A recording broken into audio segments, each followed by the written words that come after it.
We've seen thousands of people travel to pay their respects for drummer Lee Rigby, people from various religious beliefs, various political beliefs. This is an incident that has stirred up a lot of emotion, not only just here in southeast London, but across the country.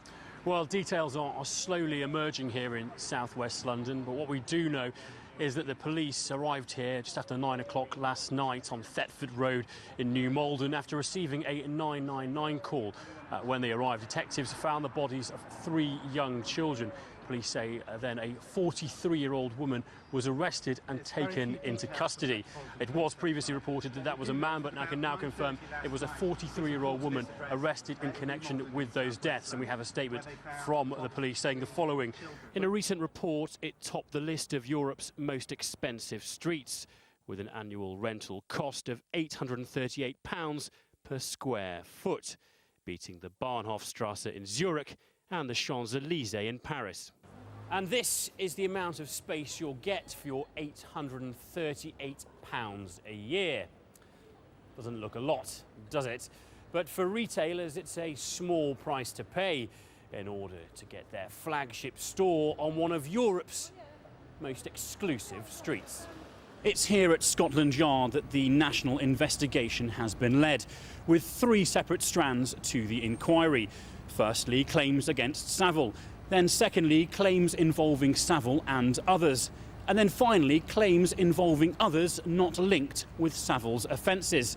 And it's under this 3rd strand that it's understood Jim Davidson was arrested. Earlier we were asking the question whether they were local to that area or whether they'd come in on maybe tourists, and it seems that they were on holiday from London, so it's all fingers are pointing at a real tragedy. The strike action will straddle a May Day demonstration held in central London in memory of RMT leader Bob Crow and politician Tony Benn, although the RMT insist the strikes were not planned to coincide with this event. And James joins me now from Russell Square Station. James, what's the latest from London Underground? Well, as you would expect, TfL and London Underground, they want to minimise as much disruption as possible, and that they say, in fact, over the last 8 weeks, in contrast to what the RMT is saying, they say it's been rather productive. They say they've made commitments to ensure there are no compulsory redundancies. Of course, behind me you'll see the police presence on the front door and on the roads around here. Clearly, with the monarch inside, you would expect that kind of security. That's right, the selfie isn't the preserve of Hollywood A-listers anymore. In fact, the animal kingdom has for some time been getting in on the action. We've had, amongst others, cats, dogs, and even a sloth. Here he is, the lemur of the moment, Bikili. Now, of course, I couldn't come down to London Zoo and not get my very own selfie. So, here goes. Bikili, here you are. Look at the camera. Not interested. Perhaps the fame's gone to his head. This news wasn't due to be broken until the end of next week, with the list of all of the operational honours and awards from last summer. And in fact, I imagine that there were quite a few surprised faces here at the MOD this morning when they saw that the news had broken across several of the newspapers.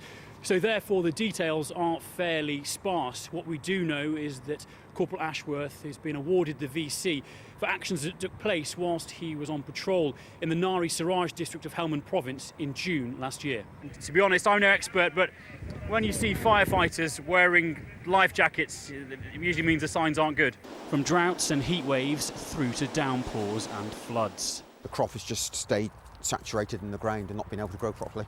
For potato farmers, the adverse conditions have meant that many of their crops have been ruined, slashing production by almost a quarter on last year. It's just so wet, as you can see, the amount of moisture in the soil still.